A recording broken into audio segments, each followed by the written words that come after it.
बिस्मिल्लाहिर्रहमानिर्रहीम। अस्सलाम वालेकुम students, welcome to Aspire online classes. और एज़ यूजुअल मैं हूं आपका बायोलॉजी टीचर मोहम्मद राहील साबर।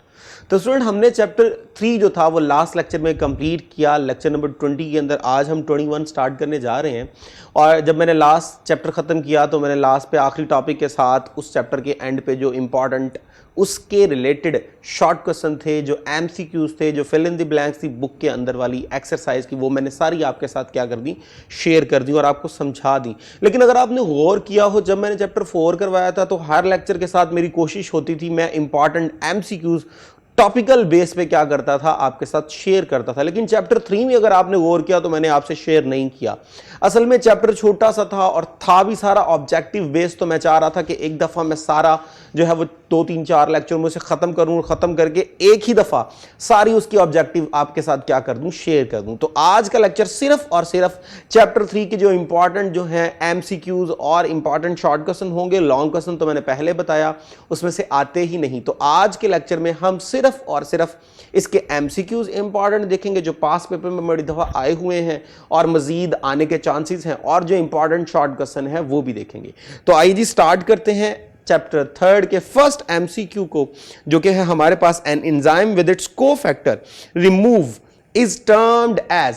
तो स्टूडेंट, बात आपको याद होगा, मैंने बताया था कि एंजाइम में से अगर कोफैक्टर निकाल दिया जाए तो एंजाइम फंक्शनली क्या हो जाता है, इनएक्टिव। लेकिन डाल दिया जाए तो वो फंक्शनली क्या हो जाता है, एक्टिव।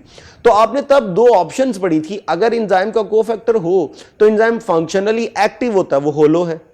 और अगर एंजाइम का कोफैक्टर निकाल दिया जाए तो वो फंक्शनली इनएक्टिव हो जाता है, उसे हम क्या बोलते थे, अपो एंजाइम।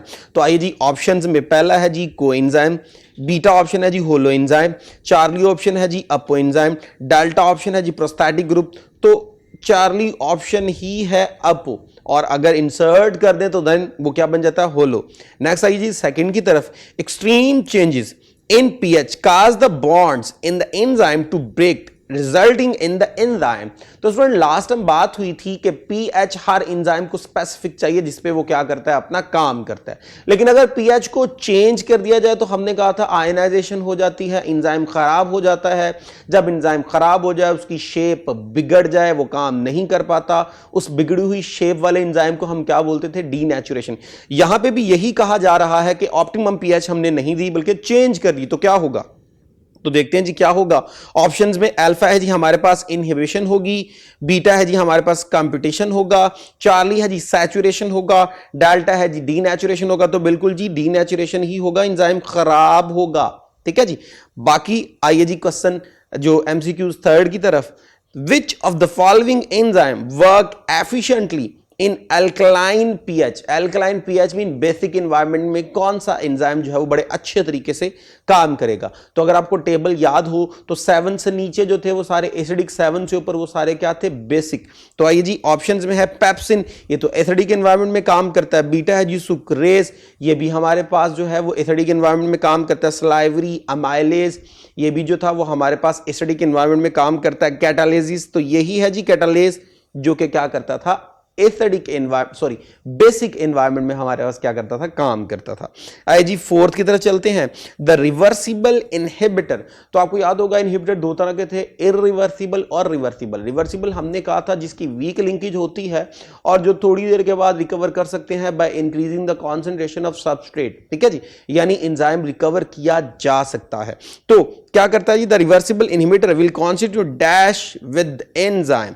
तो स्ट्रॉन्ग लिंकेज नहीं जी, रिवर्स है तो इसका मतलब वीक लिंकेज होगी। बीटा वीक लिंकेज, तो यही वाला ठीक है। चार्ली में है नॉन लिंकेज, लिंकेज होती है लिंकेज ऑफ मीडियम स्ट्रेंथ। तो ऐसा कुछ नहीं होता जी, यहां तो बड़ी स्ट्रॉन्ग होगी, यहां बड़ी वीक होगी। तो वीक वाला ही आंसर था, स्ट्रॉन्ग होती तो वो आपके पास क्या बन जाता है, इरिवर्सिबल। ठीक है जी।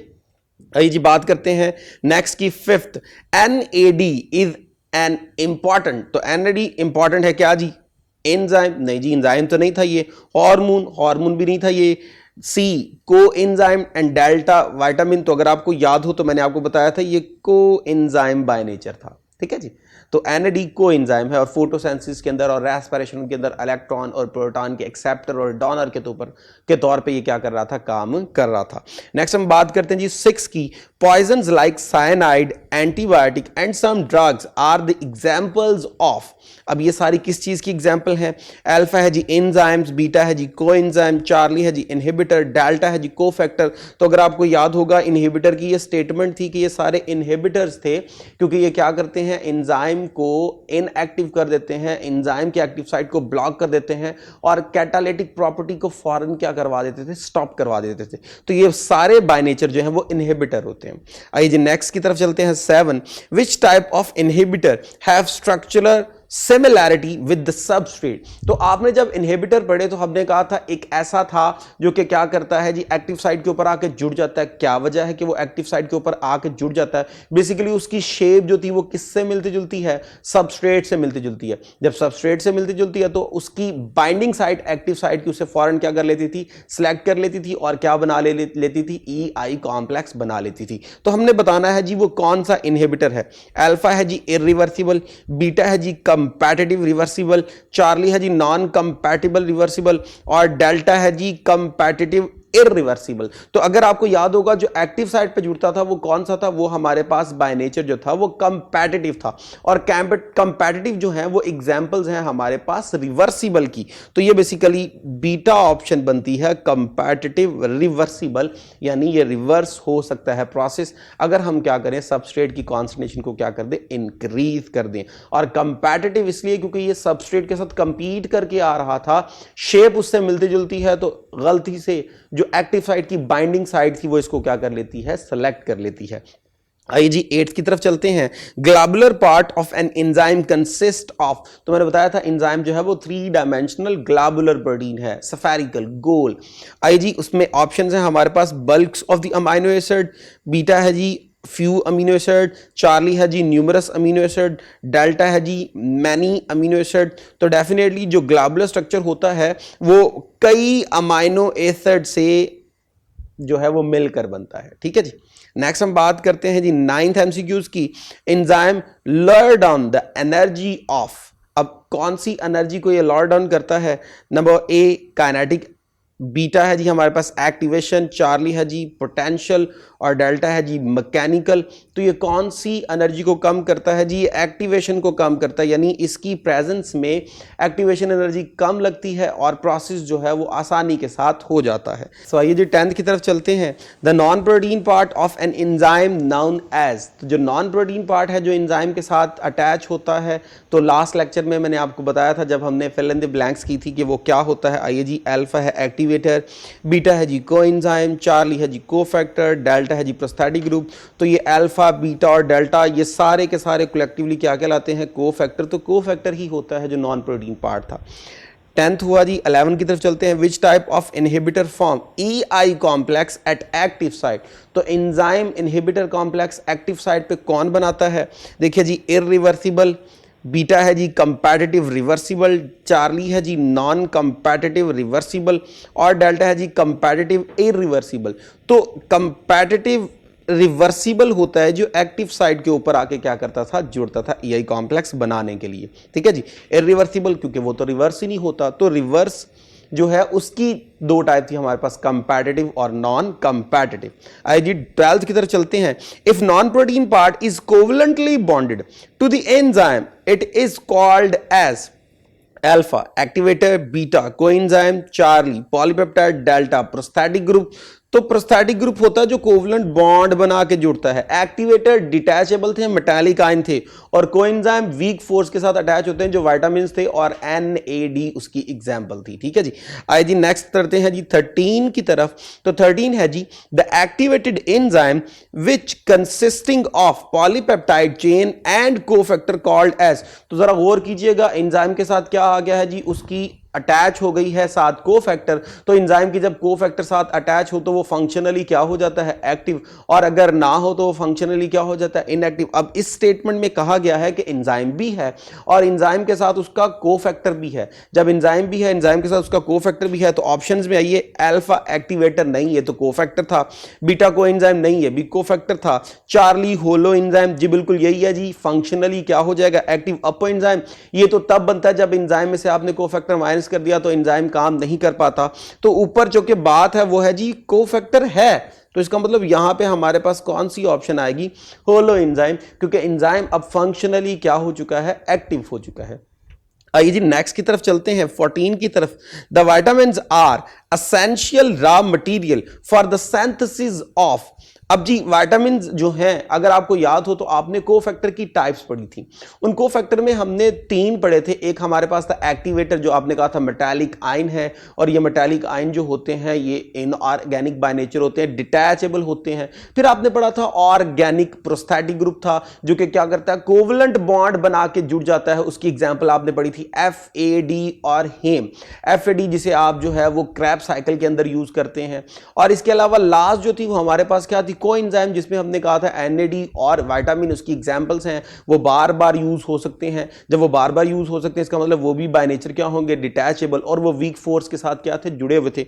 तो अटैचमेंट देख लीजिए यहां पे शो कर रहा है जी के the vitamins are essential raw material for the synthesis of. तो विटामिन की बात हो रही है तो विटामिन बाय नेचर तो क्या थे, कोएंजाइम। तो ऑप्शंस में अल्फा है जी एक्टिवेटर नहीं, वो तो मेटालिक आयन थे।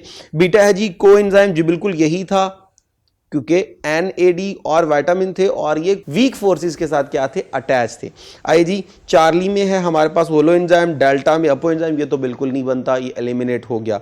आइए जी नेक्स्ट चलते हैं हम 15 की तरफ।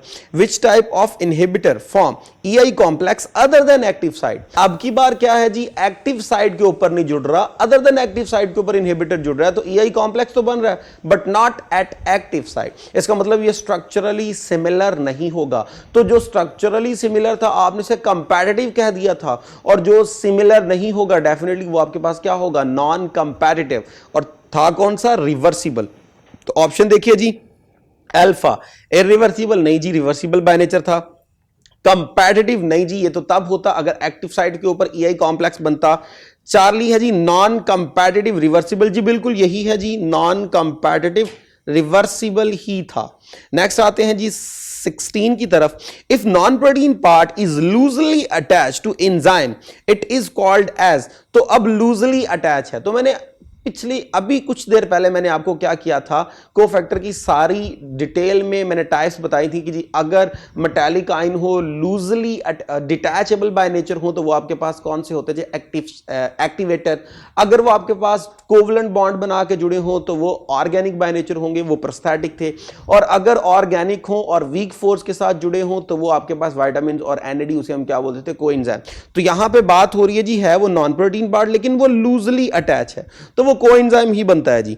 तो एक्टिवेटर अल्फा है जी, बीटा है जी कोएंजाइम, तो बीटा ही ठीक है जी, कोएंजाइम, क्योंकि एक्टिवेटर तो मेटालिक आयन होते हैं, पॉलीपेप्टाइड तो एंजाइम का पार्ट है। बात हो रही है जी हमारे पास नॉन प्रोटीन पार्ट की। प्रोस्थेटिक ग्रुप आपको पता है कोवलेंटली जुड़ा होता है, बड़ा स्ट्रांगली जुड़ा होता है। तो 16 के बाद नेक्स्ट चलते हैं 17 की तरफ। Enzymes involve in cellular respiration are present in. तो एंजाइम की लोकेशन के अंदर आपने पढ़ा था कि एंजाइम ने जहां फंक्शन परफॉर्म करना होता है वहीं पे उसकी जो है वो कॉन्सेंट्रेशन मैक्सिमम होगी। आपने कहा फोटोसिंथेसिस करने वाला है तो वो क्लोरोप्लास्ट में मैक्सिमम होगा, रेस्पिरेशन करने वाला है तो वो माइटोकॉन्ड्रिया में सबसे ज्यादा होगा, अगर वो प्रोटीन सिंथेसिस करने वाला है तो वो राइबोसोम में ज्यादा होगा। अब बात हो रही है जी सेलुलर रेस्पिरेशन की, तो डेफिनेटली से कहां होना चाहिए, माइटोकॉन्ड्रिया के अंदर। तो अल्फा ऑप्शन है जी लाइसोसोम, बीटा ऑप्शन है जी राइबोसोम्स, चार्ली ऑप्शन है माइटोकॉन्ड्रिया, और डेल्टा ऑप्शन है क्लोरोप्लास्ट।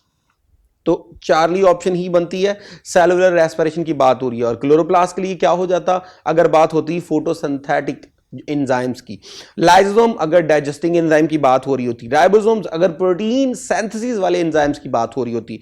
नेक्स्ट आते हैं जी 18 की तरफ। According to lock and key model active site is a dash structure. तो लॉक एंड की मॉडल के मुताबिक अल्फा है जी फ्लैक्सिबल, बीटा है जी अट्रैक्टिव, चार्ली है जी रिजिड, डेल्टा है जी सॉफ्ट। तो अगर आपको याद होगा तो ये रिजिड स्ट्रक्चर था, क्योंकि आपने पढ़ा था लॉक एंड की मॉडल में कि किसी किस्म का कोई चेंज नहीं आता। फ्लैक्सिबल वाला काम जो था वो कॉशलैंड ने बताया था इंड्यूस फिट मॉडल के अंदर, ठीक है जी। तो चार्ली ऑप्शन है। Next, the optimum pH enterokinase is. अब एंटेरोकाइनेज एंजाइम क्या होता है स्टूडेंट? ये वो एंजाइम है जो आपके डाइजेस्टिव ट्रैक में होता है और वहां पे ट्रिप्सिनोजिन इनएक्टिव एंजाइम को ट्रिप्सिन में कन्वर्ट करता जाके प्रोटीन की क्या की जा सके, डाइजेशन की जा सके। आई जिसकी पीएच में अल्फा है जी 2, बीटा है जी 5.5, चार्ली है जी 4.5, डेल्टा है जी 6.8। तो स्टूडेंट बीटा ऑप्शन है जी 5.5। और मैंने लेक्चर के अंदर आपको बताया था कि जी ये एक टेबल था पीएच वाला, उसको लाजमी याद कीजिए। एमडीकैट में बड़े एमसीक्यूज उसमें से आए हुए हैं और आपके पास पेपर में बड़े एमसीक्यूज उसमें से आए हुए हैं। नेक्स्ट भी एमसीक्यूज उसी से लेते हैं। The optimum pH for pepsin is. अब पेप्सिन की ऑप्टिमम पीएच क्या होती है? अल्फा है जी 2, बीटा है जी 5.5, चार्ली है जी 4.5 और डेल्टा है जी 6.8। तो अगर आपको याद होगा पेप्सिन HCl की प्रेजेंस में काम कर रहा था और तब पीएच 2 थी, तो 2 पीएच होती है जी। नेक्स्ट आते हैं जी हम 21 की तरफ। Salivary amylase acts best at. Okay जी, अल्फा है जी 7.2, बीटा है जी 8.5, चार्ली है जी 4.5 और डेल्टा है जी 6.8। तो स्टूडेंट 6.8 ही थी, ठीक है जी। अमाइलेज, स्लाइवरी अमाइलेज, ये बेसिकली क्या होता है जी? आपके माउथ में होता है, जिसे आप टाइलन कहते हो, जो स्टार्च को जो है वो क्या करता है, सेमी डाइजेस्ट करता है माल्टोज के अंदर। नेक्स्ट जी हम बात करते हैं 22 की। The product of succinic acid. तो अगर आपको याद होगा कंपैरेटिव इनहिबिटर के नीचे मैंने आपको एक क्या की थी जी, एक डायग्राम शो की थी, malonic acid, succinic acid, fumaric acid, उससे रिलेटेड। तो उससे बात हो रही the product of succinic acid by the action of the enzyme. अब सक्सिनिक एसिड सबस्ट्रेट था, एंजाइम उसको किसमें कन्वर्ट करता था? अल्फा है जी फ्यूमेरिक एसिड, बीटा है जी सिट्रिक एसिड, चार्ली है जी मेलानिक एसिड, डेल्टा है जी एसिडिक एसिड। तो स्टूडेंट फ्यूमेरिक एसिड ही था जो कि क्या करता है, वो कन्वर्ट कर देता था सबस्ट्रेट को इनटू प्रोडक्ट। नेक्स्ट है जी 23 की तरफ। Competitive inhibitor of succinic acid is. अब स्टूडेंट कंपैटिटिव की बात हुई, इसका मतलब यह हुआ कि वो सबस्ट्रेट से रिलेटेड होगा और वो एक्टिव साइट के ऊपर आके एक्टिव साइट को क्या कर देगा, ब्लॉक। तो अभी आपने ऊपर पढ़ा कि जो सबस्ट्रेट थी वो सक्सिनिक एसिड थी, तो प्रोडक्ट क्या बनती थी, फ्यूमेरिक एसिड। अब अगर ऐसा हो कि वहां पे कोई कंपैटिटिव इनहिबिटर आ जाए, तो वो कौन सा कंपैटिटिव इनहिबिटर था जो वहां पे आके जुड़ता था? तो अल्फा है जी फ्यूमेरिक एसिड, नहीं, ये तो प्रोडक्ट बनती है। बीटा सिट्रिक एसिड, बिल्कुल जी नहीं था। मेलानिक एसिड, तो स्टूडेंट यही था मेलानिक एसिड जिसकी स्ट्रक्चर सिमिलैरिटी थी किसके साथ जी, सक्सिनिक एसिड के साथ, और ये एक्टिव साइट के ऊपर आके जुड़ जाता था और उसको क्या कर देता था, ब्लॉक कर देता था। इसे हमने कंपैटिटिव इनहिबिटर के तौर पे पढ़ा था। नेक्स्ट 24 और last MCQs. The enzyme react only with its specific. तो एंजाइम एक स्पेसिफिक से रिएक्ट करता है। अब कौन सी चीज स्पेसिफिक है जी? नंबर अल्फा है जी हमारे पास इनहिबिटर, बीटा है जी सरफेस, चार्ली है जी सबस्ट्रेट, डेल्टा है जी प्रोडक्ट। तो डेफिनेटली जी सबस्ट्रेट ही होती है जिसके ऊपर एंजाइम क्या करता है, रिएक्ट करता है। तो स्टूडेंट यहां तक एमसीक्यूज वाला पोर्शन खत्म हुआ। बात करते हैं शॉर्ट क्वेश्चंस की।